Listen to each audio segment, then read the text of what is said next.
আসসালামু আলাইকুম গাইস, আমি অপু। আপনারা দেখছেন রেসলিং নিউজ বাংলা। যা যা থাকছে আজকের রেসলিং নিউজে, Roman Reigns full time wrestler, WW আবারও টিজ করছে ব্রক লেসনারকে, গোল্ডবার্গ কি জয়েন করছে AEW তে, সেথ রলিন্সের ইনজুরি নিয়ে ধোঁয়াশা, এছাড়াও আরো অনেক কিছু। সো গাইস, আজকের ভিডিও অনেক ইন্টারেস্টিং হতে চলেছে। অবশ্যই ভিডিওতে লাইক করতে এবং কি চ্যানেলটিকে সাবস্ক্রাইব করতে ভুলবেন না। Roman Reigns full time wrestler, WW কিন্তু এই বিষয়টা ক্লিয়ার করে দিয়েছে, সামারস্ল্যামের আগ পর্যন্ত যতগুলো মানডে নাইট র হবে তার সবগুলোর মধ্যেই কিন্তু আমরা রোমান রেইন্সকে দেখতে পারবো। আর যেহেতু সামারস্ল্যামের আর মাত্র 2টি সপ্তাহ রয়েছে, তাই গাইস এই 2 সপ্তাহের মধ্যে 2বার যে মানডে নাইট র হবে সেখানে আমরা রোমান রেইন্সকে দেখতে পারবো। রোমান রেইন্স যেরকম প্রিমিয়াম পারসন, তাকে পরপর 2টি শোতে দেখা কিন্তু সত্যি অনেক খুশির একটা ব্যাপার। কিন্তু সামারস্ল্যাম রেসলমেনিয়ার পরে সবথেকে বড় পিএলই ডাব্লিউডব্লিউ এর, তাই মাত্র 2টি সপ্তাহ একটি ম্যাচকে পিল করার জন্য পারফেক্ট টাইম কিন্তু মোটেও নয়। এইবারে সামারস্ল্যামে এখন পর্যন্ত যতগুলো ম্যাচ কনফার্ম করা হয়েছে, একটি ম্যাচও কিন্তু ভালো মতন বিল্ড করা হয়নি, এবং একটি ম্যাচ নিয়েও ওইরকম কোনো কারোর মধ্যেই হাইপ নেই। এর সব থেকে বড় কারণ হচ্ছে একের পর এক পিএলই করানো। একের পর এক প্রিমিয়াম লাইভ ইভেন্ট হওয়া তো কোনো খারাপ বিষয় নয়, কিন্তু এতে সব থেকে বেশি ক্ষতিগ্রস্ত হয় স্টোরি লাইন। বর্তমানে এখন ডাব্লিউডব্লিউতে যতগুলো স্টোরি লাইন চলছে, একটা স্টোরি লাইনও কিন্তু আমার কাছে ইন্টারেস্টিং লাগছে না। যাও একটু সেথ রলিন্স এবং রোমান রেইন্সের স্টোরি লাইনকে ইন্টারেস্টিং লাগছিল, তার মধ্যে আবার সেথ রলিন্স ইনজুর্ড হয়ে পড়ল। যাই হোক গাইস, যেহেতু রোমান রেইন্স কিছুদিনের জন্য হলো ফুল টাইমের সুপারস্টার হচ্ছে, এটাই সব থেকে বড় বিষয় আমার কাছে মনে হয়। কিন্তু সামারস্ল্যামের পরে রোমান রেইন্সের শিডিউল কি হবে সেটা কিন্তু এখন পর্যন্ত জানা যায়নি। ডাব্লিউডব্লিউ আবারও টিজ করছে ব্রক লেসনারকে। ডাব্লিউডব্লিউ তাদের ইউটিউব চ্যানেলে সামারস্ল্যামের স্পেশাল 25টি ম্যাচ কিন্তু তারা একের পর এক আপলোড দিচ্ছে। এর মধ্যে মাত্র 10টা ম্যাচই আপলোড দেওয়া হয়েছে। এই 10টা ম্যাচের মধ্যে কিন্তু 3বার ব্রক লেসনারের ম্যাচ আমরা দেখতে পেয়েছি। রিসেন্টলি যখন ব্রক লেসনারের বার্থডে ছিল, পল হেমেন কিন্তু তাকে সরাসরি বার্থডে উইশ করেছে। এছাড়াও এই সপ্তাহের মানডে নাইট রতে পল হেমেন ব্রন ব্রেকারকে বলে সে নাকি নিউ বিগ থিং, এবং কি সে ব্রন ব্রেকারকে আরো বলে সে নাকি big dog. Guys, big dog তো বলা হতো রোমান রেইন্সকে। যেদিনই ব্রন ব্রেকারকে পল হেমেন বলেছিল বিগ ডগ, সেদিনই কিন্তু আমরা দেখতে পেয়েছিলাম রোমান রেইন্সের রিটার্ন। তারপরে যখন পল হেমেন ব্রন ব্রেকারকে নিউ বিগ থিং বলেছে, তার মানে হতে পারে আমরা সামনেই ব্রক লেসনারকে দেখতে পারি। কারণ ডাব্লিউডব্লিউ এইভাবে কিন্তু ছোট ছোট টিজ করে কোনো সুপারস্টারের রিটার্ন হওয়ার আগে, যেটার একটা এক্সাম্পল আমরা দেখতে পেয়েছিলাম রক এবং জন সিনার মধ্যে। রক কিন্তু আগেই টিজ করেছিল জন সিনার হিল টার্ন করার বিষয়টা নিয়ে। রক 1 2 3 কাউন্ট করেছিল, এবং কি তারপরে আমরা এলিমিনেশন চেম্বারে দেখতে পেয়েছিলাম যে জন সিনার হিল টার্ন, এবং সেখানে রকেরও ইনভলভমেন্ট ছিল। এছাড়াও সামারস্ল্যামের কথা যদি বলতে হয়, তাহলে কিন্তু সেখানে ব্রক লেসনার অনেক ভালো ভালো মোমেন্ট আমাদের উপহার দিয়েছে। সামারস্ল্যামে একা ব্রক লেসনার যা করেছে তা কিন্তু এই পর্যন্ত কোনো সুপারস্টারই করতে পারেনি। তাই গাইস, মাল্টিপল জায়গা থেকে রিউমার উঠেছে আমরা কিন্তু ব্রক লেসনারকে সামারস্ল্যামে দেখতে পারি, আর আমার মনে হয় এটা দেখার কিন্তু সম্ভাবনা অনেক বেশি রয়েছে। গাইস, যদি ব্রক লেসনার সামারস্ল্যামে রিটার্ন করে তাহলে আপনার কাছে কেমন লাগবে অবশ্যই কমেন্টে জানান। গোল্ডবার্গ জয়েন করছে AEW তে।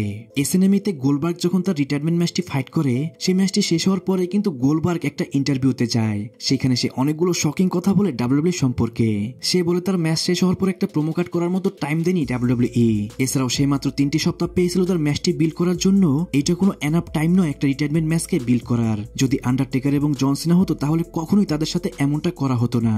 এইসব যখন গোল্ডবার্গ বলে, তারপরে কিন্তু সমস্ত জায়গায় থেকে রিউমার উঠেছে গোল্ডবার্গকে হয়তো আমরা আরেকবার রেসলিং রিং এ দেখতে পারি, কিন্তু এইবার সে ডাব্লিউডব্লিউ রিং এ নয়, এইবার সে যেতে পারে AEW তে।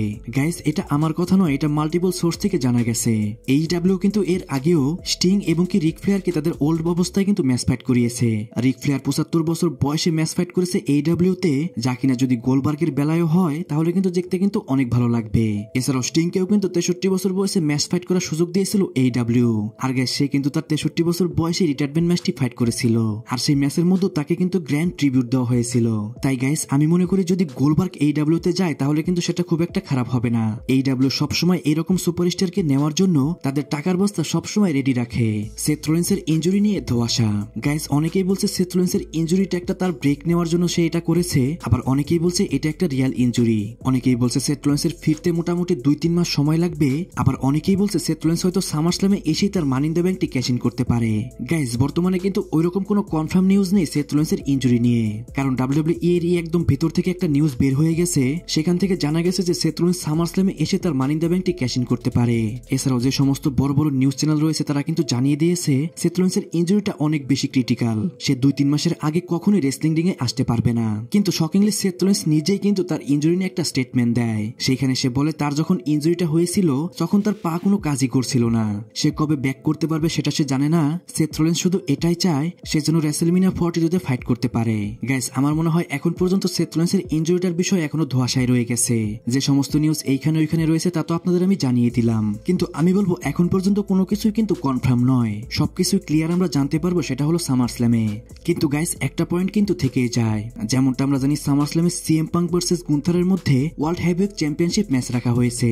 এই ম্যাচটার মধ্যে ডাব্লিউডব্লিউ ক্লিয়ার ভাবে গুন্থারকেও হারাতে পারবে না, আবার সিএম পাঙ্ককেও ক্লিয়ার ভাবে হারাতে পারবে না, কারণ দুইজনই হচ্ছে টপ গাই ডাব্লিউডব্লিউ এর। এই ম্যাচটার মধ্যে শুধু দুইজন মানুষই ইন্টারফেয়ার করতে পারে, একটি হলো ব্রক লেসনার এবং একটি হলো সেথ রলিন্স। ব্রক লেসনার এসে ডিস্ট্রয় করতে পারে গুন্থারকে, আর সেথ রলিন্স এসে ক্যাশ ইন করে সে নতুন চ্যাম্পিয়ন হতে পারে। গাইস এই দুইটা জিনিস শুধু আমার মনের কথা, এবং কি এই দুইটা জিনিস দেখতে পাচ্ছি হতেও পারে।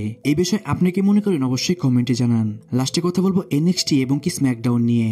গাইস বর্তমানে যে এই সপ্তাহের এনএক্সটির ভিউয়ারশিপ সেটা কিন্তু সত্যি শকিং ছিল, আর তার থেকেও বেশি শকিং ছিল গত সপ্তাহের স্ম্যাকডাউনের ভিউয়ারশিপ। স্ম্যাকডাউনের ভিউয়ারশিপ ছিল কিন্তু 1.3 মিলিয়নের মতো, আর এনএক্সটির এই সপ্তাহের ভিউয়ারশিপ ছিল কিন্তু মাত্র 6 লাখের মতো। এই দুইটি নাম্বারে কিন্তু সত্যিই হতাশাজনক। কিছুদিন আগেও এনএক্সটির ভিউয়ারশিপ 9 লাখ ছুঁয়েছে, আর এখন সেটা 6 লাখ এবং কি 5 লাখেও ছুঁয়ে যায়। অপরদিকে স্ম্যাকডাউনের ভিউয়ারশিপ আগে কখনোই 2 মিলিয়নের নিচে নামতো না, আর এখন সেটা 1.3 মিলিয়নে নেমে গেছে। এনএক্সটির কথা আমি বলবো না, আমি শুধু বলবো স্ম্যাকডাউনের কথা। ডাব্লিউডব্লিউর উচিত স্ম্যাকডাউন নিয়ে আরো বেশি কাজ করা। স্ম্যাকডাউনে আগে আমরা দেখতে পেতাম অনেক ভালো ভালো স্টোরি লাইন এবং কি সেখানে অনেক ভালো ভালো ম্যাচ ডেলিভার করা হতো, কিন্তু এখন সেখানে ম্যাচ তো ভালো ভালোই হয়, কিন্তু স্টোরি লাইনের কোনো বালাই নেই। কখন কার সাথে ম্যাচ সেট করা হচ্ছে এবং কখন কার উপর কে অ্যাটাক করছে সেটা কিন্তু কেউ ভালো মতন বুঝতে পারে না। তাই গাইস আমি শুধু বলবো স্ম্যাকডাউন নিয়ে আরো বেশি কাজ করা উচিত। আমি যেহেতু বলেছি যে প্রতিদিনই রেসলিং এর আপডেট থাকবে, তাই গাইস আমি প্রতিদিনই দেওয়ার চেষ্টা করব। আর অনেকে আমাকে বলেন যেন আমি ভিডিও আরো বেশি লম্বা করি। গাইস আমি সবসময় চেষ্টা করি যে সমস্ত আপডেট গুলো ইম্পর্টেন্ট সেগুলোই দেওয়ার। অনেক আপডেটই থাকে এবং অনেক রিউমারই থাকে যেগুলোর কোনো ভিত্তিই নেই। তাই গাইস যখন কিনা ভালো ভালো আপডেট বেশি থাকবে ভিডিও কিন্তু অটোমেটিক্যালি বড় হবে, আর যখন আপডেট কম থাকবে আমার ভিডিও ছোট হবে। আশা করছি সবাই এই বিষয়টা ভালো মতনই বুঝতে পেরেছেন, এবং কি ধরনের কন্টেন্ট আপনারা সামনে দেখতে চান অবশ্যই কমেন্টে জানাবেন। আপনারা আমাকে যে কোনো বিষয় কমেন্ট করতে পারেন, আমি চেষ্টা করবো সবগুলোর সাথে সাথে রিপ্লাই দেওয়ার। সো গাইস আজকের ভিডিও এই পর্যন্ত। রেসলিং সম্পর্কে সমস্ত নিউজ এবং আপডেট জানার জন্য চ্যানেলটিকে সাবস্ক্রাইব করবেন।